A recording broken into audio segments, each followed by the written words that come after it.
তার কারণ হয়তো আপনারা দেখতে পারছেন আমরা যত দূর এগুচ্ছি মেঘালয়ের পাহাড়গুলো আমাদের হাতছানি দিয়ে ডাকছে।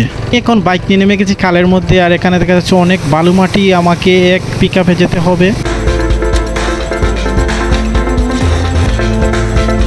দেখতে পাচ্ছেন এই চড়ার জল অনেকটাই স্বচ্ছ, আর আমরা একেবারে সামনেই চলে এসেছি। আর এটা দেখতে পাচ্ছেন ইন্ডিয়ার বর্ডার।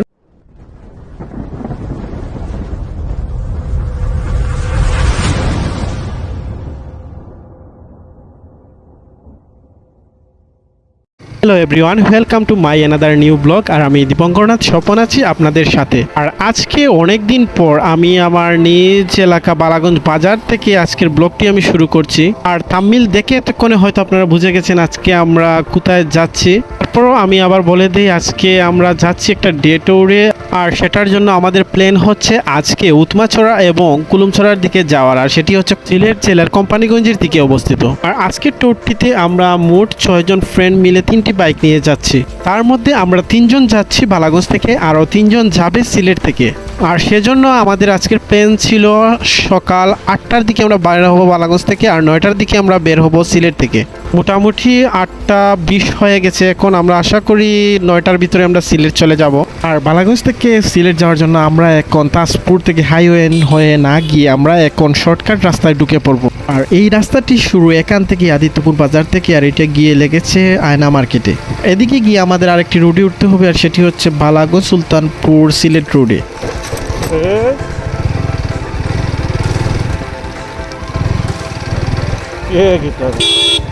বালাগঞ্জ থেকে সিলেটের দূরত্ব প্রায় হাইওয়ে গেলে প্রায় 45 কিলোমিটার, আর এদিকে গেলে প্রায় 10 থেকে 12 কিলোমিটারের মতো কমে যায়।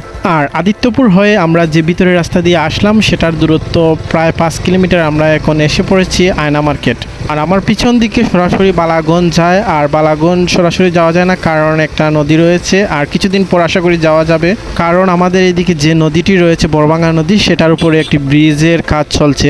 আর এই ব্রিজটি অনেক বছর ধরে হওয়ার কথা ছিল কিন্তু হচ্ছিল না শেষ পর্যন্ত। এখন ব্রিজটি হয়ে যাচ্ছে, আর কিছুদিনের মধ্যে হয়তো কাজ শেষ হয়ে যাবে। তারপর সরাসরি আমরা বালাগঞ্জ থেকে সিলেট যেতে পারবো খুব সহজেই, আর খুব তাড়াতাড়ি যেতে পারবো, অনেক রাস্তাও কমে যাবে।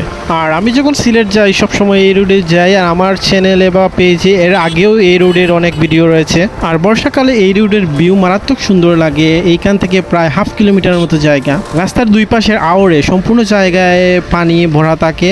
আর সেজন্য এটাকে মোটামুটি মিঠামইনষ্টগ্রাম রোডের মতো দেখতে লাগে।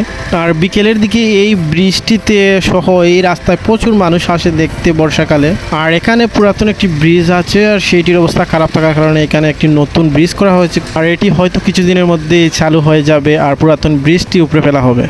আর এই রাস্তাটি অনেক ভালো একটি রাস্তা, পুরো বালাগঞ্জ থেকে সিলেট পর্যন্ত সম্পূর্ণ রাস্তায় কোনো ভাঙাচুরা মোটামুটি নেই। আর এই ব্রিজটিও করা হয়েছে নতুন, এখানে অনেকগুলো ব্রিজ তৈরি করা হয়েছে যার সবগুলোই নান্দনিক ডিজাইন করে তৈরি করা হয়েছে। এই রোডে বাইক চালাতে পুরোপুরি হাইওয়ের মতোই ফিল পাওয়া যায়। আর এই রোডটি গিয়ে সিলেটে বের হয়েছে সরাসরি চণ্ডীপুলে। আর আমরা এখন চলে এসেছি সিলেটের চণ্ডীপুলে। আর আমার বাম পাশে দেখতে পাচ্ছেন এইটি হচ্ছে নর্থ ইস্ট মেডিকেল কলেজ এবং হাসপাতাল। আর এখন আমাকে চণ্ডীপুল থেকে আমার বাইকে অকটেন নিতে হবে, কারণ আমার বাইকে তেল একেবারেই নেই। আর এখন তেলের যে ক্রাইসিস, সারা বাংলাদেশই খুবই তেল সংকটে রয়েছে। তার মধ্যে আমাদের সিলেটও প্রায় জায়গায় তেল পাওয়া যাচ্ছে না, 2-3টি পাম্প বাদে। এই চণ্ডীপুল থেকে আমি এর আগেও তেল নিয়েছি, আমার ট্যাঙ্কি ফুল করে নিতে পেরেছি, কিন্তু প্রায় জায়গায় তেল 500 টাকা বা 200 টাকার বেশি দেয় না। এখন দেখি আজকে এই পাম্পে আমি তেল ফুল ট্যাঙ্কি করে নিতে পারি কিনা। তাহলে এখান থেকে আমি অকটেন নেই, তারপর আবার দেখা হচ্ছে আপনাদের সাথে। 1 hour later. আর আমরা এখন চলে এসেছি সিলেটের এয়ারপোর্ট রোডে। আর আমি চণ্ডীপুলের পেট্রোল পাম্প থেকে আমার বাইকে পুরোপুরি অকটেন লোড করতে পেরেছি। আর তারপর আমরা আম্বরখানা যাই, গিয়ে সবাই মিলে নাস্তা টাস্তা করে আর এখন আমরা রওনা দিয়েছি আজকের গন্তব্য উৎমাছড়ার উদ্দেশ্যে। আর উৎমাছড়া যাওয়ার জন্য আমরা সরাসরি আম্বরখানা থেকে চলে এসেছি এয়ারপোর্ট রোডে। আর সামনের রোডটি সোজা গেছে একেবারে এয়ারপোর্ট। আর আমরা এয়ারপোর্টের দিকে না গিয়ে এখন চলে যাব হাতের ডান দিকে বুলাগঞ্জ কোম্পানিগঞ্জ রোডে। আর এই বুলাগঞ্জ কোম্পানিগঞ্জ রোডের শুরু হচ্ছে এখান থেকে। আর এই রুটটি সম্পূর্ণ আরসিসি ডালাই করা। আর এই রুটটিতে অনেক বড় বড় পাথরবাহী ট্রাক চলার কারণে এই রুটটি সম্পূর্ণ আরসিসি ডালাই করে তৈরি করা হয়েছে। আজকের ট্যুরে আমরা যে 3টি বাইক নিয়ে যাচ্ছি তার মধ্যে আমার সামনে রয়েছে বিলাস এবং অর্জুন। অ্যাপাচি 4B বাইক নিয়ে। আমি এখন পাস করে তার সামনে আসলাম, আর এখন আমার সামনে রয়েছে আবু তাহের, আর তার পিছনে পিলিয়ন হিসেবে রয়েছে মুন্না, আর তার বাইকটি হচ্ছে সুজুকি জিক্সার মনোটন। আর আমি এখন তাকেও পাস করে সবার সামনে চলে যাব, আর আমার বাইকে রয়েছে আমার পিছনে অঞ্জন। আমরা এখন ঢুকে পড়েছি কোম্পানিগঞ্জ পেরিয়ে বর্ডার রোডে, আর আমরা মোটামুটি এসে পড়েছি ইন্ডিয়ার বর্ডারের কাছাকাছি। আর আপনার সামনে হয়তো দেখতে পাচ্ছেন ইন্ডিয়ার মেঘালয়ের পাহাড়গুলো দেখা যাচ্ছে। ক্যামেরাতে হয়তো ভালো করে বোঝা নাও যেতে পারে, কিন্তু বাস্তবে আমরা দু চোখ দিয়ে অনেক সুন্দর দেখতে পাচ্ছি এই পাহাড়গুলি। আর এদিকে বুলাগঞ্জের সাদা পাথর থেকে নতুন একটি বর্ডার রুট তৈরি হচ্ছে, যেটিতে করে মেঘালয়ের পাহাড় কেশে বুলাগঞ্জের সাদা পাথর থেকে চাপলং পর্যন্ত যতগুলো পর্যটন স্পট রয়েছে সবগুলি দেখে যাওয়া যায়। আর এই প্রকল্পটি অনেক বড় একটি প্রকল্প, আর এই রুটটি অনেক বড় একটি রোড হতে যাচ্ছে, আর যেটি নির্মাণাধীন রয়েছে। আর এই রুটটি হয়ে গেলে সিলেটের মধ্যে সবচেয়ে সুন্দর রোড হতে যাচ্ছে এই রোডটি। আর এটি শুরু হবে বুলাগঞ্জের সাদা পাথর থেকে, যাবে উৎমাছড়া, আর উৎমাছড়া থেকে যাওয়া যাবে বিছনাকান্দি, বিছনাকান্দি থেকে পান্তুমাই হয়ে জাপলং পর্যন্ত যাওয়া যাবে সরাসরি। আর আমরা এখন এসে পড়েছি দয়ার বাজার, আর এই বর্ডার রুটটি শুরু হচ্ছে এই দয়ার বাজার থেকেই।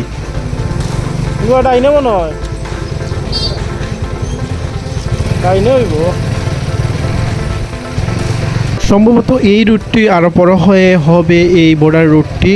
আর আমার হাতের বাম পাশে সম্পূর্ণই দেখা যাচ্ছে মেঘালয়ের পাহাড়। এইদিকে আমি যত দূরই যাব সম্পূর্ণ মেঘালয়ের পাহাড় দেখতে দেখতে যেতে পারবো।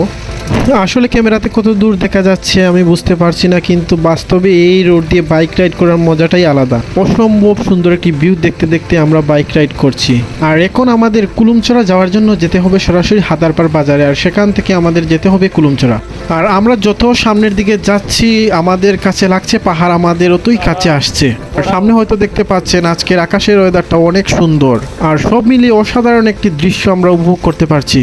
আমরা এখন আছি উৎমাছড়ার পর্যটন স্পটের খুব কাছাকাছি। আমরা উৎমাছড়া না গিয়ে এখন যাচ্ছি হাদারপাড় বাজারের দিকে। আর উৎমাছড়ার রাস্তাটি পের হয়ে একটু সামনে এসে এই বৃষ্টি, আর বৃষ্টির উপরে এসে আমরা দেখলাম এখান থেকে অনেক সুন্দর দৃশ্য, আর সেজন্য আমরা সবাই মিলে এখানে কিছু ছবি তুললাম। আর এখন আবার আমরা রওনা দিয়ে দিচ্ছি হাদারপাড় বাজারের উদ্দেশ্যে। আর হাদারপাড় যাওয়ার আগে আমরা চাইলে বিছনাকান্দিও যেতে পারবো, কিন্তু আজকে আমরা বিছনাকান্দি যাব না, কারণ আমাদের সময় শর্ট। আমাদের মেইন গন্তব্য হচ্ছে আজকে কুলুমচড়া। আর বিছনাকান্দি হচ্ছে হাদারপাড় বাজারের কিছু আগে ঢুকতে হয়, আর কুলুমচড়া হাদারপাড় বাজার পের হয়ে যেতে হবে। আর এই রোডে আমরা বাইক রাইড করে গন্তব্যে যাওয়ার চেয়ে রাইডে আমরা আরো বেশি এনজয় করছি। তার কারণ হয়তো আপনারা দেখতে পারছেন আমরা যত দূর এগুচ্ছি মেঘালয়ের পাহাড়গুলো আমাদের হাতছানি দিয়ে ডাকছে। আর সেই জন্য আমরা আজকে এই ট্যুরটি এই বর্ডার রোড হয়ে যাচ্ছি। আর সিলেট থেকে সরাসরি হাদারপাড় বাজারে যাওয়ার জন্য আরেকটি রাস্তা রয়েছে, আর সেটি হচ্ছে শালুটিকর বাজার হয়ে হাদারপাড় বাজারে ঢুকা।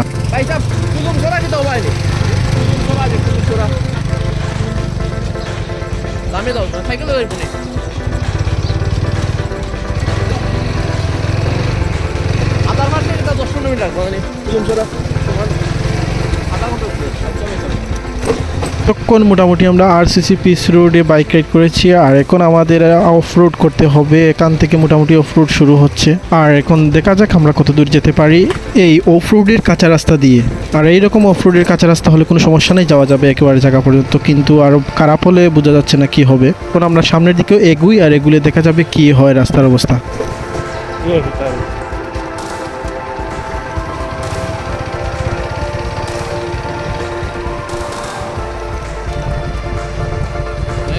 আমরা এতক্ষণ মোটামুটি অফরোড হলেও ভালো রাস্তা পেয়েছিলাম। এখন মোটামুটি এদিকে নতুন রোড হচ্ছে, আর এই রোডটি হচ্ছে সেই বর্ডার রোডটি। এদিকে নতুন রাস্তা করার কারণে হয়তো দেখতে পাচ্ছেন রাস্তার অবস্থা খুবই খারাপ। এখানে নতুন কাজ চলছে, আর রাস্তাটি গর্ত করা হয়েছে, আর অনেক কাদাও রয়েছে রাস্তার মধ্যে। আর কিছুটা বালু থাকার কারণে আমরা হয়তো যেতে পারছি, শুধু কাদা থাকলে হয়তো আমরা এদিকে যেতে পারতাম না।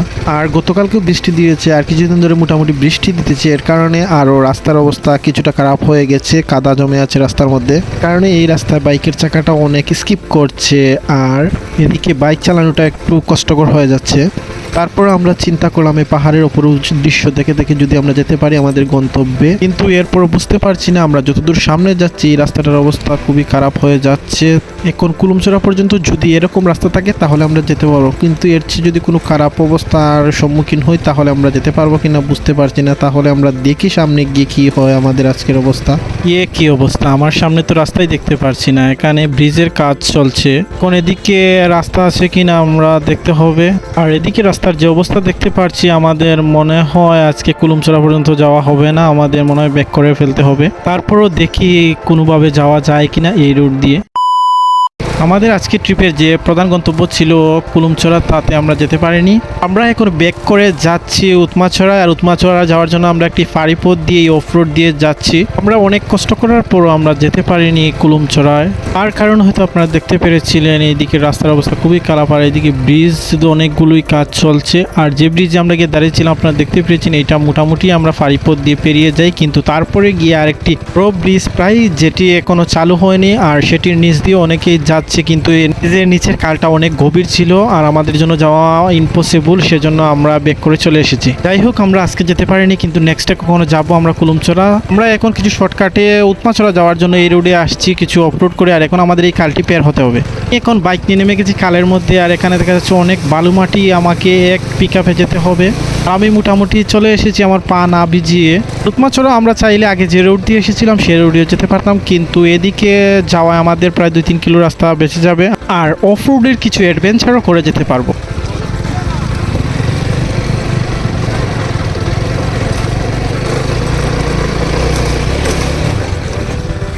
আমরা এখন ঢুকে পড়েছি একেবারে গ্রামের রাস্তা দিয়ে, আর এই রাস্তায় শুধু বাঁশঝাড় আর বাঁশঝাড় দেখা যাচ্ছে। আজকের ট্যুরটায় আমার মনে হয়ে যাচ্ছে 2022 সালের একটি ট্যুর ছিল, এইদিকেরই পান্তুমাই এবং বিছনাকান্দি। আর সে ট্যুরে আমরা 4 জন ছিলাম, তাহের আর মুন্নাও ছিল। আর পান্তুমাই থেকে আমরা যখন বিছনাকান্দি দেখে গিয়েছিলাম এইরকম রুট দিয়ে আমরা গিয়েছিলাম, আর সেই ট্যুরের সময় আমরা অনেক বাড়ির উঠোন দিয়ে যেতে হয়, আর আজকেও আমরা সেই একই রকম দেখতে পাচ্ছি, অনেক বাড়ির উঠোন দিয়ে বাড়ির রাস্তা দিয়ে যাচ্ছি। বর্ডার সাইড এরিয়ার প্রায় গ্রামেই মনে হয় রাস্তাঘাট নেই, এইরকমের ঝুপঝাড় জঙ্গল দিয়ে এরকম কাঁচা রাস্তা তৈরি করে বাইক চলাচল করে। আমরা মনে হয় চলে এসেছি উৎমাছড়ার মেইন পর্যটন স্পটে। আমার সামনে দেখা যাচ্ছে বাইকের পার্কিংও রয়েছে, আর আবহাওয়ার অবস্থা এখন তেমন ভালো না, মেঘলা মেঘলা করে ফেলেছে, হয়তো বৃষ্টি এসে যেতে পারে। তাহলে আমরা আগে এখানে গিয়ে বাইকটা পার্কিং করি, তারপর এখানে ঘুরবো উৎমাছড়ায়। শেষ পর্যন্ত আজকে আমরা চলে আসলাম উৎমাছড়ার পর্যটন স্পটে। আর এখনো পুরোপুরি বর্ষা শুরু না হওয়া এখানে হয়তো জল কম দেখা যাচ্ছে, আর বর্ষার সময় আর বেশি এখানে জল আসে। সামনে হয়তো দেখতে পাচ্ছেন ওয়েদারের অবস্থাও অনেক খারাপ হয়ে গেছে, হঠাৎ বৃষ্টি নেমে আসতে পারে। মেঘের মধ্যে পাহাড়ের সৌন্দর্য আরে বেশি বৃদ্ধি পেয়ে যায়। আপনারা দেখতে পাচ্ছেন খুবই সুন্দর একটি দৃশ্য তৈরি হয়েছে, আর সেটি দেখার জন্য আমি একটু সামনে যাব এখন। আর বলতে বলতে এখানে বৃষ্টি চলে এসেছে, আর বৃষ্টিতে পাহাড়ের সৌন্দর্য আরো বেশি বৃদ্ধি পেয়ে যায়। তার মধ্যে বৃষ্টিতে ভিজে ভিজে পাহাড়ের অপরূপ সৌন্দর্য দেখতে অন্যরকম একটি প্রশান্তি লাগছে। আমি এখন হাঁটতে হাঁটতে একেবারে বাংলাদেশের শেষ সীমানায় মোটামুটি চলে এসেছি, আর বেশি দূর সামনে যাওয়া যাবে না, কারণ এইদিকে ভারতের এরিয়া। আর এই উৎমাছড়ার চড়াটির প্রায় বেশিরভাগ জায়গায় রয়েছে ভারতের ভিতরে। এই চড়ার উপরের যে ব্রিজটি আপনারা হয়তো দেখতে পাচ্ছেন আমার সামনেই রয়েছে, আর এই ব্রিজটি সম্পূর্ণই পড়েছে ভারতের ভিতরে। আর এখানে আর বেশিক্ষণ হয়তো থাকা যাবে না, কারণ বৃষ্টির পরিমাণ অনেকটা বেড়ে যাচ্ছে। আর এখন আমাকে চলে যেতে হবে এই এখানে দোকানপাটের তাঁবুর নিচে। তাহলে আমি চলে যাই তাঁবুর নিচে, আর আপনারা উপভোগ করতে থাকুন আমার ভিডিওর মাধ্যমে এই উৎমাছড়ার অপরূপ সৌন্দর্য।